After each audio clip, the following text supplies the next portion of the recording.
হাজী সাহেব লেবারদেরকে বুলে বেকা লাঠিটা হাতে দান করে রেখে আমার আইল কেটে কেটে ভিন্নুক বানিয়ে দিয়েছে। লালগোলা একটা কনফারেন্স ছিল, ওই কনফারেন্সে আমার দাওয়াত, উনিও আছেন, আরো সব লোক আছে। আমি যাওয়ার সঙ্গে আমার বুকের সঙ্গে জড়িয়ে ধরে নিয়ে বেশ আদর কদর হলো, কথাবার্তা হলো, ভালোই কথাবার্তা বলার পরে ওই লোক বলার সামনে ঘোষণা দিল যে সোহেল সালামিকে আমি ভাইরা করে নিব। ভাইরা মানে কি? শ্বশুরের বেটির সাথে বিয়ে দিবে। তাহলে ভাইরা আমিও বড় গলা করলাম আলহামদুলিল্লাহ। বিয়ে তো কেউ করেনি, একটা সুখবর একটা বড় মৌলবীর কাছ থেকে অফার এসছে, ছেড়ে লাভ নাই। বড় মৌলবীর ভাইরা হতে পারলে আলহামদুলিল্লাহ। বউ দেখার আমার দরকার নাই, কারণ বউ যদি আমি দেখতে যাই তাহলে তো আমার দুর্দশা, বিয়ে হচ্ছে না। আমি না দেখেই পাগলি করলাম। দেখেন আপনি বড় আলেন, এত বড় লোকের সামনে ভাইরা বলছেন বিয়ে দিতে পারবেন তো? হ্যাঁ বিয়ে দিতে পারবো না মানে? চলো কবে তো পারবো না, ডেট করুন। আচ্ছা হুজুর ডেট করার আগে তাইলে আমার বাপকে সঙ্গে নিয়ে যায়, ফতোয়া দিচ্ছে। দেখেন বিয়ে করার আগে তোমার বাপ দেখতে পাবে, পরের বেটি বেপরদা ভাবে দেখা যায়, তাও তো বলা ঠিক। বড় আলেম গোটা পাড়ায় মেয়েগুলো ঘুরে বেড়াচ্ছে, দেখা কোনো অসুবিধা নেই, মাথার কাপড় যদি গোটা দেখে আসেন কোনো অসুবিধা নেই, বউ হিসাবে দেখতে গেলে অসুবিধা। এরা কাউকে বড় হবে না ভালো আলহামদুলিল্লাহ। আমি আবার বললাম আলহামদুলিল্লাহ, একটা বউ পাবো রে জরুরে, একটা বউ পাবো যেটা আমার বাপ পর্যন্ত দেখার অধিকার রাখে না, তাহলে তো কুঠির মধ্যে ভরে থাকে। এইরকম একটা বউ যদি পাই তাহলে তো আমার ভাগ্যর ব্যাপার। আমি আর বক্তব্যটা রাখছি, কালকে কিন্তু ওরা শুনবে, শুনবে না? এই যে মোবাইলে ছাড়বে তো এগুলো ট্যাপ করে ছাড়বে, ওরা শুনবে। হ্যাঁ সারা বিষয় তো বেঁচেই আছে। আমি বিয়ে করতে যাবো তখন তাহলে তো আমার বাপ যখন যেতে পারছে না, তাহলে তো একটা সাক্ষী লাগবে। বেঙ্গল দেবগ্রাম আপনার গহরা পাতা, ওই ছেলেটার নাম হচ্ছে ইসরাফিল, দাওয়াতের কাজ করে।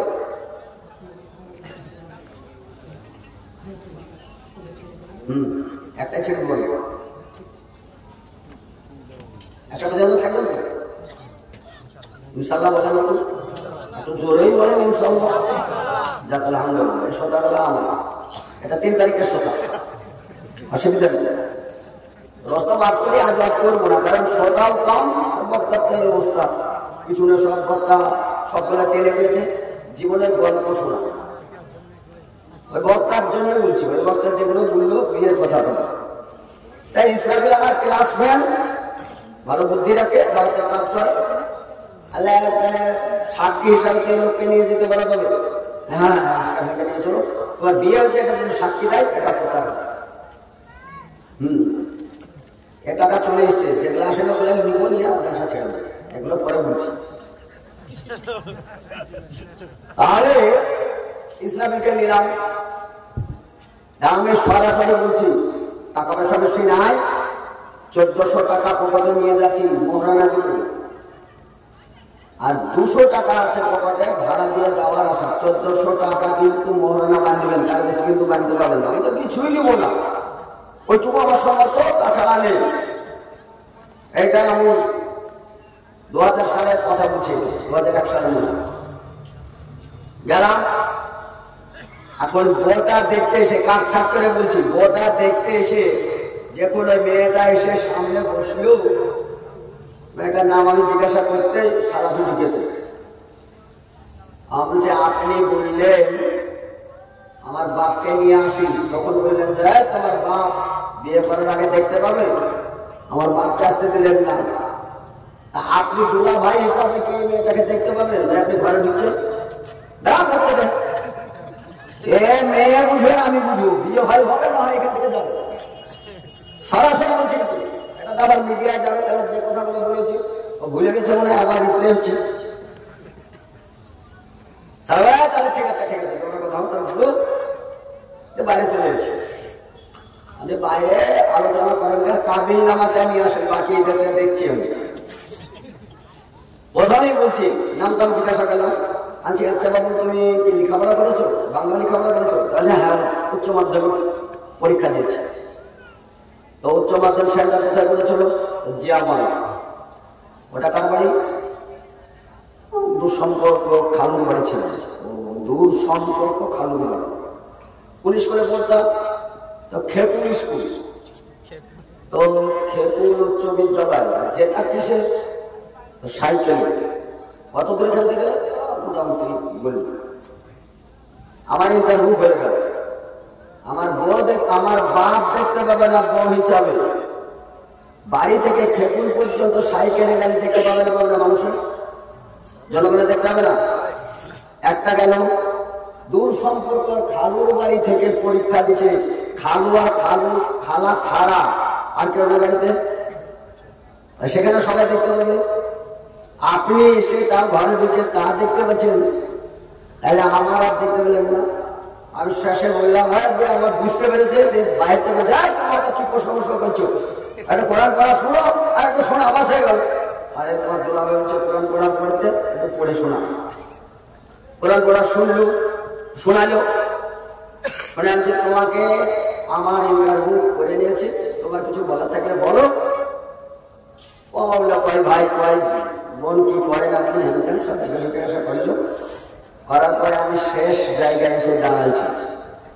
দেখো, যে ক্যান্ডিডেট তোমাকে বিয়ে করবে ওটা অন্য কেউ নাই, এই লোকটা।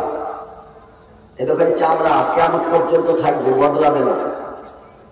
এই চামড়া দেখে আমাকে দেখে তোমার যদি পছন্দ হয় তাহলে বাইরে অপেক্ষা করছি। পছন্দ হলে কাবিল নামা নিয়ে ঘরে ঢুকবো, না তো কনসার্ট করে বাড়ি চলে যাবো।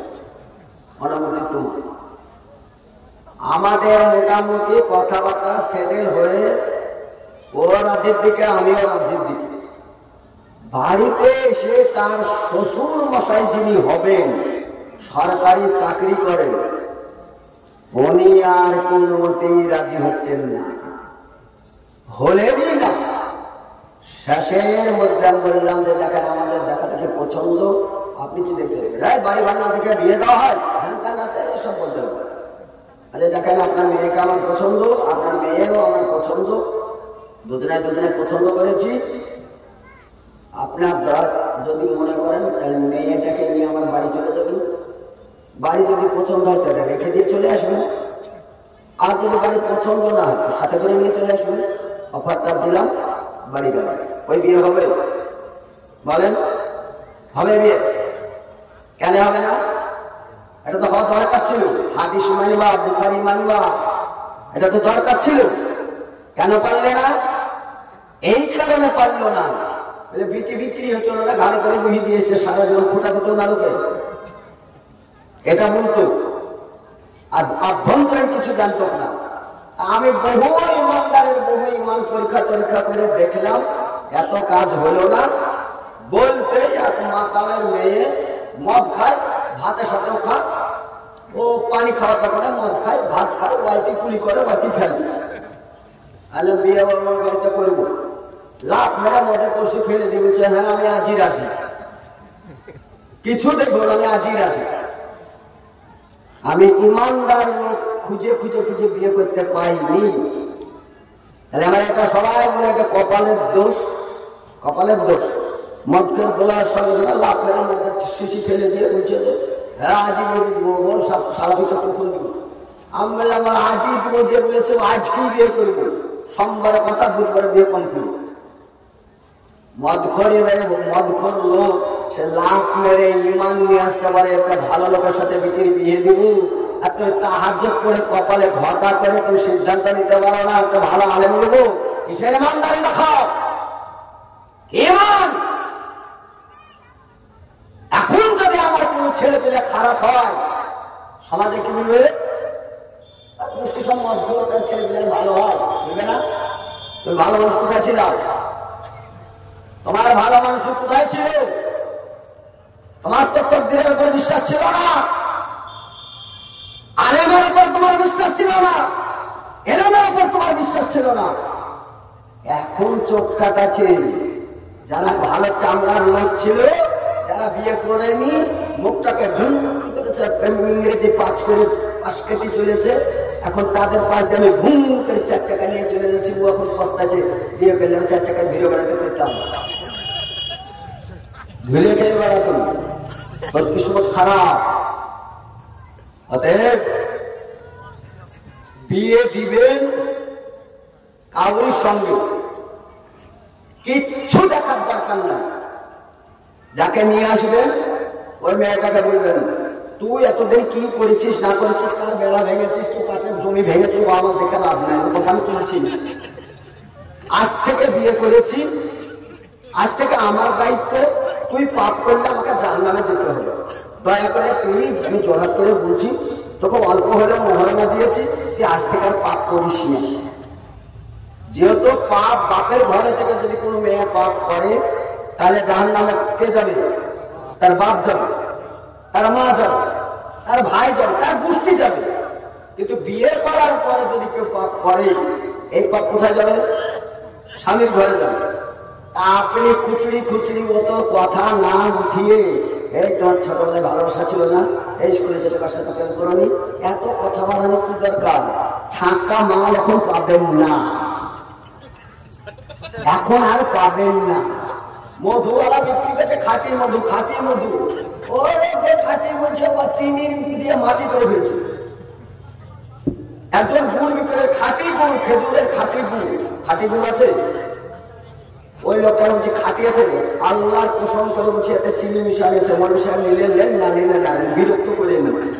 আমি ওই মধু আল্লাহ আল্লাহর কসম করে বুকে যে চিনি বেশি দেওয়া আছে, এতে গুড়ি নাই, আপনার মনে গেলে লেন, নালে নালে, ওই গুড়টা 2 কেজি নিলাম। কমসম এই লোকটা সত্যি কথা তো বলেছে, এই লোকটা তো সত্যি কথা বলেছে, পরিষ্কার বলছে। মৌলভী সাহেব ঠান্ডাই নামে তো রস কি করে নামবে? 2 কলসি কোন রকম রস নামে, আর 3 কলসি চিনি দিয়ে পেটেল মেটেল করে ঘুমটি মুটি গুড় করে নিয়ে আসছে। আপনার নিতে মন গেলে লেন, না লেন না লেন, 130 টাকা কেজি লাগবে। গুড়ের দাম যাবে, চিনির দাম যাবে 45 গো, 130 লিবা গেলে না। মনে যে মাল যত ভেজাল, সেই জিনিসের তত দাম। যে জিনিস যত খাঁটি, তার জীবন তত মাটি। যদি কোন সম্ভ্রান্ত ঘরের ছেলে বিয়ে করবো, 1 টাকা পড়লে মনে হয় একটু পরিষ্কার মেয়ে বিয়ে করবো, আশেপাশে 80 বার খোঁজ নিবে। ছেলেটা সম্ভ্রান্ত ঘরে, টাকাওয়ালা ঘরের, পয়সাওয়ালা ঘরের ছেলে, কিছু মনে কেন বলছে তার মানে ছেলের দোষ আছে, কিছু মনে বলছে তার মানে ছেলের দোষ আছে। তার মানে কি? এইরকমও খবর শুনেছি, এই ছেলে মেডিকেল চেক আপ করেন, তারপরে বিয়েতে আসে না। আর যারা নিচে ব্যাপক কোন, তাদের যন্ত্র মনে হয় 1.5 হাতে দিয়েছে নাকি? হারাম খাওয়াতে হারাম খোররা শিখিয়েছে, হারাম টাকা ইনকাম করে তো হারাম খাইয়েছে। হারাম কি করে পাবেন আপনি? দুনিয়াটাতে হারামে লিপ্ত। বিড়ি খাওয়ার কথা বলছে, বিড়ি, ওরে বিড়ি, বিড়ি মুক্ত সমাজ যদি মনে করছে বিড়ি যারা খায় তার মানে বিয়ে দিব না, তার বিয়ে হবে? এদিকে যেমন 4টে বাজছে যে তার মা ভালো, তার দাদি ভালো, তার নানি ভালো, তার খালা ভালো, তার ফুপো ভালো, তাই সমাজে বিয়ে করো। তাই এটাও তো দেখা ভালো, তার বাপ ভালো, তার বেটা ভালো, তার দাদু ভালো, তার নানা ভালো, তার এগুলো তো দেখার দরকার নাকি? মামু ভালো, খালু ভালো, ভালো কি দেখবে? যে বিড়ি খায় সে ভালো লোক, যে জর্দা খায় সে ভালো লোক, যে মদ খায় সে ভালো লোক। বাদ দিলে তো বিয়েই হবে না, এ কালে তো বিয়ে হয়েছে না। অতএব ওসব বাছাবাছি বাদ দেন, বিয়ে যাকে তাকে করেন। বাড়িতে নিয়ে এসে একটা মৌলবি রেখে কায়দা আমপাড়া থেকে পড়িয়ে তাকে একটু তালিম করেন, পরকাল মুখী করেন, একটু ইমানদার করেন, পরকালের ভয় দেখান, জাহান্নাম বলে ভয় দেখান, আল্লাহ বলে ডর দেখান, ইমানের তারাক্কি দেন। ওই মেয়েটাই আপনার বাড়ি এসে আপনার কাজ করে দেবে, একটু ভালোবাসা বেশি দিবে। ভালোবাসা দিয়ে রাত্রির অন্ধকারে মোবাইলে প্রেম করে ওই মেয়েটা অট্টালিকা বাড়ি ঘর ছেড়ে যদি আপনার সাথে বেরিয়ে চলে আসতে পারে, ওই মেয়েটাকে ভালোবাসা দিলে তাহাজ্জুদে নামাজ পড়বে না? বাপের ভালোবাসা, মায়ের ভালোবাসা, গোষ্ঠীর ভালোবাসা, বাড়ির ভালোবাসা সব ত্যাগ করে দিয়ে আপনার সাথে বেরিয়ে চলে এলো, ফেসবুকে প্রেম করেছে, তাই এতগুলো সব ত্যাগ করে দিয়ে চলে আসতে পারছে। আর একটু বেশি ভালোবাসা দিয়ে একটু তাকে তাহাজ্জুদ বলে, তাহাজ্জুদটা সবচেয়ে গুরুত্বপূর্ণ সালাত আদায় করো, 5 ওয়াক্ত পড়বে, মন মেজাজ ভালো থাকবে, ইমান মজবুত হবে। হালালের উপর একটু গুরুত্ব দাও, হারামকে বর্জন করো, হবে না? এটা আমার ছেলে, সবই সোশ্যাল মিডিয়ায় যাবে, আজকের বক্তব্যতার কোনটা বাকি থাকবে না। এটা আমার ছেলে। জিজ্ঞাসা করে নাকি ওই মেয়েটা যতক্ষণ বক্তব্য রাখছিলাম, আমার সাথে বিয়ে হয়ে আমার শ্বশুর মদ খাওয়া ছেড়ে দিয়েছে, বিড়ি খাওয়া ছেড়ে দিয়েছে, জর্দা দিয়ে পান খাতো সেটাও ছেড়ে দিয়েছে। একদিন পান খেতে যে বলছে, ভাবো সাদা পান খেলে বেড়াবার কোনো কিছু হবে নাকি? জর্দা দিয়ে পান তো দূর কথা, সাদা পান খেলে কোনো অসুবিধা টসুবিধা হবে নাকি? আমি বললাম যে পান খেলে খান, কিন্তু পানের সঙ্গে যে চুনটা মিশাচ্ছেন, চুনটা তো খাবারের মধ্যে পড়ে না। হে, পানের সঙ্গে চুন না মিশালে আবার পান খেয়ে আবার কি লাভ? ওই সাদা পানটাও বাদ দিয়েছে। আমার শ্বশুর এই আজকালের মধ্যেই উমরা করতে যাচ্ছে, শ্বশুর শাশুড়ি দুটি খাত তো মদ, এখন উমরা করতে যাচ্ছে। ফ্যামিলি বদলাইছে, বদলায়নি? বলেন বদলায়নি? পান পর্যন্ত যে মদ খেত ছেলেটা পান খায় না, ছেলেটা তো বদলাইছে। এর মা আমার স্ত্রী ফজরে এদেরকে মেরে ধরে তুলে, জোহরের সময় ভাত রান্না করে বলে যে ভাত রান্না করা থাকলে নামাজ পড়ে আসলে খেতে পাবি, নামাজ পড়বি না খেতে পাবি না। এটা তাল্লা মারা থাকে। কদিন না খেয়ে থাকবে বলেন? এর ছোটটা 9টা জোহরের আজান দিচ্ছে, সাকুতে বসে আছে। আমি বলছি আরে আজান দিল, মায়েকে ইকো লাগিয়ে আওয়াজ দিয়ে ডাকলো, তো সেটা তুই আজান শুনতে পাসনি? হ্যাঁ শুনতে পেয়েছি। এখানে বসে কেন? যাচ্ছি গো যাচ্ছি, মানে ওর একটু এরকম কথা, যাচ্ছি গো যাচ্ছি। জামাত তো হয়েই গেছে, আমি একাই পড়বো। আচ্ছা, জামাত হয়ে গেছে, একাই পড়বি? তুই বস থেকে জামাত ফেল করছিস, আবার একাই পড়বো বলে গরম করছিস। তার মানে একাই পড়বো বলে গরম করি কেন? হাতে ছিল একটা, সে হেসে বুঝেন তো, হাসুয়া ওগুলো বুঝেন তো, ওটা ছিল পাশে। হেসেটা নিয়ে সুজা কোপ মারার ইচ্ছা করলাম যে কেটে দুথান করবো, তো সুজা না মেরে উল্টে চাপালাম। সব ছেলে পেলে এখন মেরে যদি জাহান নামে যায় তাও ভালো, ও পরকালে জাহান নামে যায় তো সে নিজেকে পস্তা না লাগবে। এই সব ছেলে জন্ম দিয়ে কি লাভ হয়েছে? ওই যদি নামাজ না পড়ে তো ছেলে পেলে ভালো হয়, লাভ আর নানা মধ্যে এটা গুলি বেড়ে মুখটা যেন আর কেউ না চালাতে পারে, মুখ বন্ধ করতে হবে। তার জন্য হেসের উল্টো পিঠে কোপ মারলাম যে নামাজটা না পড়তে এখানে বসে আছিস কেন? আমি দেখছি গতকালকে ফজরে আমি নিজেই উঠতে পারিনি। এই যে একটা সময় বাড়ি যে আওয়াজ যেতে পারি 3টে বাজে, গড়া দেবে বললি ফজরে আজান দিয়ে দেবে, জামাত আমার ফেল হয়ে যাবে। আমি জামাত পাবো কি পাবো না, অধিকাংশ জামাত কিন্তু আমি নামাজ পড়ব, জামাত ফেল করতে চাই না। যখন 3টে বেজে গেল তো একটু গল্প টল্প করতে, এক করতে, চা করতে আমি 4টে বাজে নামাজটা পড়েই শুনি। কারণ আমি যদি নামাজ আমার ঢিল দেখে, এরা নামাজ পড়বে, এদেরকে নামাজ পড়াতে পারবে? কাউরির চরিত্র দূর করতে হলে নিজের চরিত্র দিয়ে দূর করতে হবে। এরা যখন বলবে যে আমার বাপ তো নামাজ কাজা করে না, তাহলে আমাদের করা হবে না, এটা তো দেখবে। ফলে ও আমাদের আগে জামাতে নামাজ পড়ে এসছে, এসে আমি পরে উঠে উঁচু করে যখন আমি আর লেপে যে আচ্ছা সবাই উঠুই ওট বলে এক লাথি মেরেছে, তোমার আগে আমি নামাজ পড়ে চলে এসছি জামাতে, আমাকে আবার লাথি মারছে। তাহলে ও অ্যাডভান্স, তাহলে তুই যখন আগেই জেগেছিস তো আমাকে বলিসনি যে আমি কি বলবো ঘুমিয়ে আছে বলে নি। তাহলে একটা কোপ যদি উল্টো পিঠের মারাতে আমার আগে জামাতে যায়, ছেলেটা আমার কন্ট্রোল করতে পেরেছে। আপনার ছেলে আপনি পারতেন না? আপনার ছেলে আপনি পারবেন না? পারবেন না?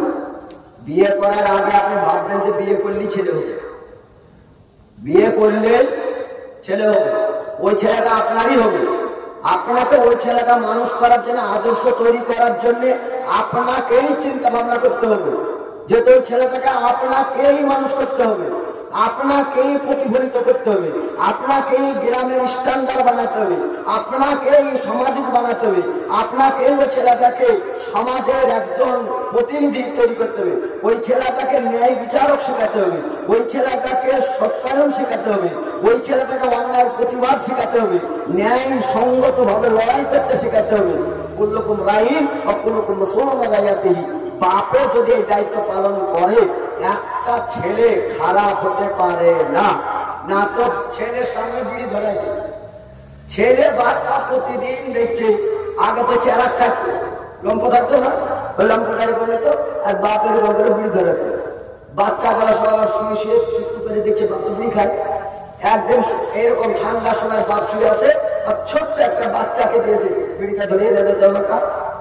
এখন আর বাপকে তো বিড়ি ধরতে দেখে, ও চেরাকটা নিয়েছে, বাপের বিড়িটাও ছেলে ধরাচ্ছে, মানে বাপ এরকম করে ধরায়, ছেলে এখন এরকম মুখে ধরেছে টান মেরে ধরেই বাপের হাতে দিতে হয়েছে। বাপ কেন চাই বাঁদর কুটিকা বিড়ি খাচ্ছিস? যদি এই বাঁদর হয় বিড়ি খাচ্ছিস বুঝে, তাহলে এর আগে তো বড় বাঁদর মেলা খেয়েছে, খাইনি? এই বাঁদরকে ধমক যদি অত জোরে দেওয়া হয়, তাহলে বড় বাঁদরকে কত দেওয়া দরকার ছিল? ফলে কেউ যদি বিড়ি খান সে খাক, কিন্তু আল্লাহ রাসূল বলেছেন কেউ যদি হারাম খাদ্য খাবার খায় তাহলে তার 40 দিন কোন রকমের ইবাদত হবে না। এই জালসা করাটা একটা ইবাদত, শোনাটাও ইবাদত। কিরকম ইবাদত এটা? আপনি যেটা শুনছেন, শোনার পরে হারাম কোনটা হালাল কোনটা এর একটা মানদণ্ডে আপনি বিচার করে দেখলেন যে এই কথাগুলো গ্রহণ করা যাবে আর এই কথাগুলো বর্জন করা যাবে। আপনি তো আর এখন বই খাতা নিয়ে কলেজ ইউনিভার্সিটিতে যেতে পারছেন না, এখন খাতা কলম নিয়ে তো আর মাদ্রাসা যেতে পারছেন না। এখন আপনি ওযু করতে যে ওযু করলেন, দোয়া বললেন, হাত ধুললেন, পা ধুললেন, সব ওযুটা হয়ে গেল, প্রস্রাবও ঠিকঠাক করেছেন আর সবই করেছেন। এখন রুকুতে গেলেন, আর রুকুতে যাওয়ার পরে টুক করে এক ফোঁটা প্রস্রাব আপনার পড়ে গেল, এরকম মনে হচ্ছে, কাপড়ে লেগে গেল। আপনি কি করবেন? নামাজটাকে ছেড়ে দেবেন? আপনার তখন ধারণা হলো যে ওযুটা তো আমার ভেঙে গেল বা নাপাক হয়ে গেল, আমি কি করব? আমাকে নামাজ ছাড়বো। আর নামাজ যদি ছাড়তে হয় তাহলে আপনি ফার্স্ট কাতার আছেন, পিছন কাতারে এখনো 10টা কাতার আছে, বেরোবার রাস্তা কি আছে? কি করে শিখবেন আপনি? শিখতে হলে যার সাথে শিখতে হবে, মশলা শিখলে সমস্ত জায়গা শিখতে হবে। এই সমস্ত জায়গা থেকে শিখার পরে তখন আপনার মনের সন্দেহটা দূর হবে। রাসূল সাল্লাল্লাহু আলাইহি সাল্লাম বললেন, আযান যখন দেয় শয়তান দ্রুত গতি পালায়। আযান যখন দেয় শয়তান পালায়। আবার হাদিসের আরেক পাঠ বলছে যে যখন নামাজের অবস্থায় থাকে, রুকুতে থাকে, সিজদায় থাকে, তখন শয়তান এসে পাছায় ফু দেয়। এখন দুটো কথা হলো, আযান দিলে শয়তান পালায়, আর আযান হয়ে যাওয়ার পরে শয়তান দ্রুত গতিতে এসে নামাজের রুকু বা সিজদার মধ্যে এসে পাছায় ফু দেয়। আপনার মনে সন্দেহ হয় 22 হয়ে গেল নাকি, 22 হয়ে গেল নাকি, এরকম সন্দেহ। আর এই সন্দেহটা শয়তান করিয়ে নামাজের মনোযোগ থেকে আপনাকে সরিয়ে দিয়ে শয়তান নামাজটাকে ভঙ্গ করার চেষ্টা করে। রাসূল সাল্লাল্লাহু আলাইহি সাল্লাম বললেন, এইটা যদি হয়ে থাকে তাহলে তার দুটো কারণ দেখে রাখবে। যেই ধার দিয়ে বায়ু বেরায় ওই জায়গাটা যতই কষাকষি করেন ওই দিক দিয়ে বেরালে একটা আওয়াজ আসে, খুব চেষ্টা করার পরেও একটা আওয়াজ চলে আসে, আসে না? তাহলে আল্লাহ রাসূল বললেন, হয় আওয়াজ পাওয়া যাবে, আর যদি আওয়াজ নাও পাওয়া যায়, খুব চেপে চুপেও যদি ছাড়ে, তাহলে যে গোডাউনে মাল ম্যাটেরিয়াল থাকে এই গোডাউনটা খুব দুর্গন্ধযুক্ত, সে তো সেখান থেকে হালকা হলেও একটা গন্ধ আসবে না? যখন ওই গন্ধ আসবে তখন তুমি নামাজটাকে ছেড়ে দাও। আর যদি আওয়াজ চলে আসে তাহলে তো ক্লিয়ার হয়ে গেল, নামাজটা ছেড়ে দাও। বেড়াবে কি করে? তখন তুমি সরাসরি নাকে হাত দাও আর গলায় করে একটু সাইড করো। যারা নামাজি লোক তারা সাইড দিবে, সরাসরি ওযুর কাছে চলে গিয়ে ওযু করে আসতে হবে। সালাত চলতেই আছে, আপনি এসে ওই জামাতি পেলেন, ওই সলাতে বলেন এক রাকাত যদি ছুটে যায় ওই রাকাতটাকে পূরণ করে ওই জামাতে আপনি সালাম ফিরে দেন। তাহলে একটা মশলা কি পাওয়া গেল যে সলাতের অবস্থায় যদি কাউরের বায়ু সরে বা দুর্গন্ধ হয় তাহলে জামাত থেকে বেরিয়ে যেতে হবে, একটা পাওয়া গেল। যদি দুর্গন্ধ না হয়, আওয়াজ যদি না হয়, তাহলে জানতে হবে যে শয়তান এটা কারবার করাছে, এটা আমার অজু ভঙ্গ হয়নি, সলাৎটা দিব্যি হয়ে যাবে। পোশাক যেটা একটু পড়ে যাবে বা এরকম হবে, তখন আপনার এরকম হওয়া অবস্থায় আপনি এইটার অবস্থাতেই আপনি সলাৎ আদায় করে নেবেন, এটাতে বেরিয়ে যাওয়ার আর কোনো যুক্তি নাই। পরবর্তী যখন অজু করবেন, অজু করা শীতের পোশাক নেই বা পাচ্ছেন না, অজু করার পরে হাতের পানিটা এরকম করে ছিটিয়ে দিলেন। নারী পুরুষ নির্বিশেষে সবারই একই বিধান। তাহলে এখানে একটা মশলা পাওয়া গেল। তাহলে বোঝা গেল নামাজের মধ্যে, সলাতের মধ্যে আমাদের শয়তানের ওয়াসওয়াসা কি করে কি করে, এইটা থেকে আমরা মশলা পেলাম কি, এইরকম একটা মশলার দ্বারা আমরা বুঝতে পারলাম যে এই কায়দা হলে, এই কাজ হলে এগুলো আমাদেরকেও করতে হবে। যদি আমি জালসায় না আসি, এরকম যদি ঘটনা ঘটেই যায়, তাহলে কি করতে হবে? আর একটি কথায় যে শীতের সময় আপনি অজু করেছেন, অজু করার পরে আপনি মাসা করে নিয়েছেন, মোজার উপর মাসা করে, যে কোনো মোজার উপর মাসা করে নেবেন, কোনো অসুবিধা নেই।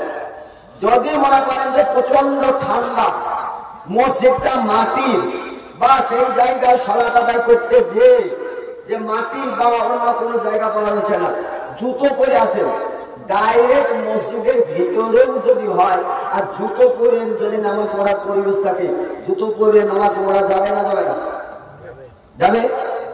এখন আমাদের সমাজে এত জালসা জন্য শোনার পরে যদি কেউ জুতা পরে মসজিদে ঢুকে, কপালে ফের নাই, নামাজ পড়া যাবে। আমরাই বলছি, আমি যদি মসজিদে ঢুকি জুতো পরে, মেনে নেবেন আপনারা? মানবেন না। যে লোকটা হাদিস জানে শুনে, ওই লোকটি মসজিদকে এতটাই ভালোবাসে, বাসার পরে জুতো পরে নামাজটাকে ওরা গ্রহণই করতে চাইবে না বা পড়তেও দিবে না। মসজিদের ভালোবাসার কারণে রাসূলের ভালোবাসাটাকে দূরে সরিয়ে দেয়। তাহলে মান তামাসসাকা বিসুন্নতি ইন্না ফাসাদা উম্মতি ফালা হুয়া আজরুহু। রাসূল সাল্লাল্লাহু আলাইহি ওয়াসাল্লাম বলেছেন, কোন একটি সুন্নাতকে জীবিত করা সব শহীদের মর্যাদা। একটা সুন্নাত, মাইয়াতকে যখন মাটি দেওয়া হয়, মাইয়াতকে যখন মাটি দেওয়া হয়, তখন সবাই আমরা যখন চলে আসি, মাইয়াত উঠে বলে যে আমার এইটুকু অনুভব হচ্ছে যে আমাকে রেখে যারা চলে যাচ্ছে তারা আমার চেঁচানো মেচানো হয়তো বা শুনতে পাচ্ছে না, কিন্তু তাদের জুতোর আওয়াজ আমি শুনতে পাচ্ছি। হাদিস বুখারী। কথা বুঝে এলো? কথা কি বুঝে এলো? কেমন বুঝলেন? মাইয়াতকে মাটি দিলে মাইয়াত বলছে আমার অনুভব হচ্ছে তারা আমাকে রেখে চলে যাচ্ছে, কিন্তু আমি মনে করছি আমার চেঁচানো মেচানো হবো, তোমরা আমাকে রেখে যাচ্ছ, একাই যাচ্ছ, সব কিছু আমার চেঁচানো মেচানো হয়তো তাদের কানে যাচ্ছে না, আবার তারা শুনতে পাচ্ছে না, কিন্তু এটা মনে হচ্ছে যে আমাকে রেখে ওরা চলে যাচ্ছে, তো তাদের জুতোর আওয়াজ আমি শুনতে পাচ্ছি। হাদিস বুখারী। এখন কবরস্থানে জুতো পায়ে দিয়ে মাটি দিতে গিয়ে কথা হয় না? হয় না? মৌলবি হলেও ছাড় না। আরে বাপরে, মৌলবি সাহেব মানুষ জুতো পাইতে চলে এসছে, মৌলবিরা দুনিয়া শেষ করে দেবে বলে না? তুমি জানো না তো দুনিয়া কি শেষ করবো, আর যদিও জানো তো তুমি মানো না তো দুনিয়া কি রাখবা। তুমি যদি জানতে আর তুমি যদি মানতে, তাহলে তোমার মুখে বিড়ি উঠত না, তোমার মুখে খনি উঠতো না, তোমার মুখে মদ উঠত না, তোমার মুখে সুদ উঠত না, তোমার মুখে পরের মাল আত্মসাৎ করে খেতে না, বোনের জমিকে ফাঁকি দিতে না, নিজের ব্যাংক ব্যালেন্স করতে না, জবরদখল করতে না। সব অন্যায়গুলো আমাদের মধ্যে চলে এসছে। এখন মসজিদে যে বলছি আস্তাগফিরুল্লাহ, আস্তাগফিরুল্লাহ, আস্তাগফিরুল্লাহ, আল্লাযী লা ইলাহা ইল্লাহুল হাইয়ুল কাইয়্যুম ওয়া তুবু ইলাইহি। দোয়া খায়ের খুব করছি, আলহামদুলিল্লাহ, দোয়া খায়ের করছি। একজন নামাজ পড়ে না, বেনামাজি লোক একটা নামাজি লোকের পাশাপাশি জমি আছে, নামাজি লোক যেতে ইমান আছে, তার ইসলাম আছে, সে ইমান মানে, ইসলাম মানে, সে টাকা পয়সা খরচ করে হজ করেছে, হজ করে এসে আর সবাই পাড়া প্রতিবেশীকে সালাম মুসাফা করছে, হাজী সাহেবদেরকে সালাম মুসাফা করছে। এত কিছু করার পর বেনামাজিটা বলছে যে ওই হাজী যদি জান্নাতে যায় তার আগামী জান্নাতে চলে যাবে ইনশাআল্লাহ। কথা বুঝে আসে?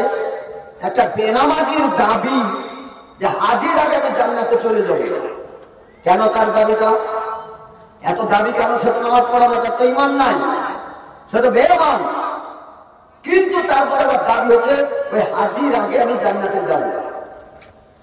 এখন সে বেনামাজিকে জিজ্ঞাসা করা হচ্ছে তোমার এত দাবি কেন, তুমি জান্নাত যাবে কি করে, কেন বলছো? বলি সাহেব আপনারাই বলেন, চুল হতে শুরু খুর হইতে দাঁত, ভাই নবীজি ফুল সুরাত কেমনে হবো বাপ, আপনারা বলেন না গজলে? আপনারা বলেন তো। আসেন, ওই হাজী সাহেবের পাশেই আমার জমিটা। হাজী সাহেব লেবারদেরকে বলে বেকা লাঠিটা হাতে দান করে রেখে আমার আল কেটে কেটে ধিন্নুক বানিয়ে দিয়েছে। ধিন্নুক বুঝেন কি করেছে? তাহলে বেকা করে দিয়েছে আর শুরু করে দিয়েছে মানুষ হাঁটা তো দূরের কথা, কুকুর হাঁটতে পারবে না। ফুল সুরাত তো কবে কে হাঁটবে না হাঁটবে, এই হাজির আল পার হতে পারি না। আর আপনি বলছেন ওই হাজী সাহেব এই বেনামাজি, ওই হাজী যদি জান্নাত যায় তার আগামী জান্নাত চলবে। একজন বেনামাজির দাবি। ওই হাজী সাহেব মসজিদে আসছে, সবারই আগে আসে, মসজিদ ঝাড়ু দেয়, আজান দেয়, বদনা টদনা গুলো গুছাও দেয়। নামাজে দাঁড়াবার সময় ইমামের আগে হাজী সাহেব বলে, কাতা সোজা করেন, ওই ছেলে ছেলে পুছো পুছো পুছো পুছো, ছেলে একটু পুছো পুছো পুছো, তোমার পায়জামাটা লটকেছে, উঠাও উঠাও উঠাও, কাতা এখনো সোজানি। বলি সাহেব কাতাটা সোজানি, দেখেন ও এখানে একটা দেখা আছে। হাজী সাহেব কাতার সোজা করে, মৌলভী সাহেবকে বলে কাতারটা সোজা করেন। হাদিসে এসছে যে কাতার বরাবর সোজা করুন, কাতার সোজা না করে আল্লাহ রাসূল সালাত আদায় করতেন না, সাহাবীরাও করতেন না। উমর রাদিয়াল্লাহু তাআলা আনহুর ব্যাপারে বলা হয়েছে কাতার সোজা করার জন্য ছিটকি রাখতেন, মানে শুরুটা চাবুক রাখতেন কাতার সোজা করার জন্য। তাহলে কাতার সোজা করার ব্যাপারে মহাগ্রন্থ আছে, হাদিস আছে, রাসূলের আদর্শ আছে। তাহলে তো এটা কাতার সোজা করা লাগবে নাকি? যদি কাতার না সোজা তাহলে নামাজ হবে না। কিন্তু বড় দুঃখজনক ব্যাপার, কাতার সোজা করতে বলছে কে? হাজী সাহেব। এখন হাজী সাহেব কাতারের বেলায় খুব সোজা আর আলের বেলায় বেকা। বলেন তো সোজা কোনটা করা দরকার ছিল? আলটা আগে সোজা করা দরকার ছিল না কাতারটা? রাসূল সাল্লাল্লাহু আলাইহি ওয়াসাল্লাম বলেছেন, কেউ যদি এক লুকমা হারাম খাবার খায় তাহলে আর কয়দিন ইবাদত হবে না? 40 দিন। আপনারা যা শুনেন তা বুঝা যাচ্ছে। তাহলে 40 দিন তার ইবাদত হবে না। বেনামাজি তো দূরের কথা, গায়ের মুসলিম যদি মুশরিকও হয়, তার জমিরও 1 ইঞ্চি আপনি কোন ফসল জোরাবরি বা আলে বাঁকা করে আপনি খেতে পারেন না। ইন্নী হারামতু জুলমান আলাইহি, আল্লাহ রাব্বুল আলামিন বলছেন আমার জন্য আমি জুলুম হারাম করেছি। কেউ কারোর উপর যদি জুলুম করে তাহলে কাল কিয়ামতের মাঠে তার জন্য জান্নাতকে হারাম করেছে। যে জান্নাতের মালিক সে যদি হারাম করে, পৃথিবীর সমস্ত মানুষ যদি আন্দোলন করে হালাল করবার চেষ্টা করে, সম্ভব? আচ্ছা বলেন, আপনার ওই জমির মাল 1.5 মণ 2 মণ 1.5 কুইন্টাল 2 কুইন্টাল পরের আল কেটেই বাড়ালেন, লাভটা কি? মরার পর আপনার স্ত্রী ওই দায়িত্ব নিবে না, আপনার ছেলে ওই দায়িত্ব নিবে না, আপনার মেয়ে ওই দায়িত্ব নিবে না। যাদের জন্য করেছিলেন কেউ ওই গুনার ভাগীদার হবে না। জাহান্নামে যদি জ্বলতেই হয় তাহলে আপনাকে একাকী যেতে হবে। তাহলে স্ত্রীর জন্য ফিতনায় গেছিলেন কেন? আপনার ছেলের সুখের জন্য ফিতনায় গেলেন কেন? আপনার মেয়ের জন্য ফিতনায় গেলেন কেন? কারণ এই মালের ভাগিদারেরা সবাই, খাবার ব্যাপারে সবাই ভাগিদার। কিন্তু পাপের ব্যাপারে ভাগিদার কেউ হচ্ছে না। তাহলে অন্যের সুখের জন্য আপনি কপাল পোড়াচ্ছেন কেন? আমি আমার ব্যক্তিগত ভাবে কথা বলছি, আমি তো 2005-07 সাল থেকে রেগুলারই এলাকায় আসি। আমার চাইতে গরিব মানুষ, আমার চাইতে আমার বাপের চাইতে গরিব মানুষ আমাদের এত এলাকায় ছিল না। এত গরিব, ঈদ কোরবানিতে কোনোদিন আমাদেরকে নতুন পোশাক কিনে দিতে পারেনি। জয়বাংলার জামা তবু পটি লাগানো, সেইটা পরে স্কুলে যেতাম, ঈদ পড়তাম, 2 ঈদই ওইভাবে পড়তাম। কাপড়গুলো কেচে দিয়ে ওই পুরাতন কাপড়ে পরতাম। আমার বাপ যদি মনে করতো যে সুদের ব্যবসা করবো করে ছেলেদেরকে জামা বানাবো, আজকের দিন আমার বাপ ওই কবরে গ্রেফতার। আজকে কিন্তু আমরা আর ওই গরিবী হালাতে নেই। এখন আমাদের পোশাক নিজেও কিনি না, লোকে হাদিয়া যা দেয় তাই যদি বানাবো মনে করি তো বছরে 100 পিস জামা কাপড় হয়ে যায়। লোকে হাদিয়া দেয়, আমি নিজেও কিনি না। আপনি বাজারে গেলেন ঈদের সময়, আপনার জন্য একটা লুঙ্গি নিয়ে নিলাম, একটা গেঞ্জি নিয়ে নিলাম, একটা পাঞ্জাবি নিয়ে নিলাম, এই জমা হতে এক বান্ডিল হয়। তাহলে আমার বাপ যদি মনে করতো যে সুদ খেয়ে আমার ছেলেকে পাঞ্জাবি বানিয়ে দিব, সুদ খেয়ে একটা পেয়ার বানিয়ে দিব, সুদ খেয়ে সুদের টাকা দিয়ে খিরসেমাই করবো, সুদের টাকা দিয়ে আমার ছেলে ঈদের দিনে হালুয়া রুটি খাবে, খাসির গোশ খাবে, হয়তো বা ফ্যামিলির মুখে হাসি ফোটাতো, কিন্তু আমার বাপের বর্তমানে জায়গা কোন জায়গা হতো? জাহান্নামে যেত না? আমাদের সুখের জন্যে তাহলে সবচাইতে আপনজন নিজের বাপ, সেই বাপ জাহান্নামে চলে যেত। তাহলে এইরকম অনেক বাপ আমরা ছেলের জন্য, মেয়ের জন্য, সুখের জন্য, সংসারের জন্য এখন পর্যন্ত আমরা সুদ খাই। সুদের ভয়াবহতা আমরা বুঝি না। সুদ কাকে বলে? সুদ কেমন পাপ? রাসূল সাল্লাল্লাহু আলাইহি সাল্লাম বলেছেন, কেউ 1 টাকা পরিমাণ যদি কেউ সুদ খায় তাহলে তার নিজের মায়ের সঙ্গে 36 বার জেনা করার অপরাধ তার আমলনামায় লেখা হয়। নিজের মায়ের ব্যাপারে দোয়া করতে বলেছে, মায়ের পায়ের তলে জান্নাতের কথা বলেছে, ওয়াকুর রাব্বিরহামহুমা কামা রাব্বায়ানি সগীরা কোরআনে বলেছে। এত কথা বলার পরে যদি আর সুদ খায়, তাহলে কোন ব্যক্তি যদি সুদ খায় তাহলে তার নিজের মায়ের সঙ্গে কতবার? 36 বার। তাহলে আপনি কি নিজের মায়ের সঙ্গে জেনা করতে ইচ্ছুক? তাহলে নিজের মায়ের সঙ্গে জেনা করতে যেমন অনিচ্ছুক, আপনাকে ভালো লাগে না, আপনাকে পরামর্শ দিচ্ছি, আপনার ওই মাকে পতিতালয়ে রেখে আসেন। অন্য কেউ আপনার মায়ের সঙ্গে জেনা করবে, আপনি সকালবেলায় যাবেন আর মায়ের রাত ভোর ইনকামের টাকাটা নিয়ে এসে বাড়িতে খাবেন, খেতে পারবেন? সম্ভব? এটা বিবেক বিরোধী, তাই না? এটা কাউরের পক্ষেই সম্ভব না। অন্য পরে পতিতালয়ে যাবে, আমার মায়ের সঙ্গে জেনা করবে, এটা আমার বিবেকে বেঁধে যায়, আমার বিবেক বিরোধী হয়ে যায়।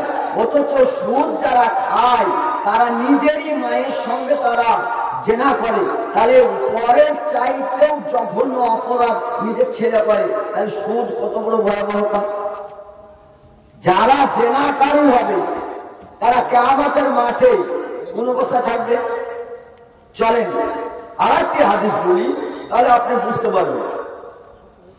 রাসূল সাল্লাল্লাহু আলাইহি সাল্লাম এক টাইম আল্লাহর দিদারে গেলেন। দিদারে যাওয়ার জান্নাত দেখলেন, জাহান্নাম দেখলেন, জান্নাতের বর্ণনা বুঝলেন, জাহান্নামের বর্ণনা বুঝলেন। বলার পরে আল্লাহ রাসূল বললেন, আমি কি যেগুলো সচক্ষে দেখছি এগুলো কি শাহবাজপুরের লোককে বলতে পারবো? তো বললেন, হ্যাঁ তা বলতে পারবেন। কার মাধ্যমে বলবো? সোহেল সালাফির মাধ্যমে। সোহেল সালাফি কে? সোহেল সালাফি অন্য কেউ নয়। সোহেল সালাফি হবে নবীদের ওয়ারিস, নবীদের উত্তরসূরি এই হিসাবে হবে। কোরআনে যা থাকবে, হাদিসে যা থাকবে, সোহেল সালাফির কে মানদণ্ডে তার বিচারে 1 ইঞ্চি এদিকেও যেতে পারবে না, এদিকেও যেতে পারবে না। যেটা আছে সেইটাই বলতে হবে। সেই বলার দায়িত্বটা সোহেল সালাফিকে দিয়ে আমি বিদায়, মানে আল্লাহ রাসূল সাল্লাল্লাহু আলাইহি সাল্লাম তিনি চলে গেছেন। এই দায়িত্ব এখন আলেম সমাজের ওপর। এখন এই আলেম সমাজের দায়িত্ব কে গ্রহণ করছে? এই যে একটা প্রতিষ্ঠান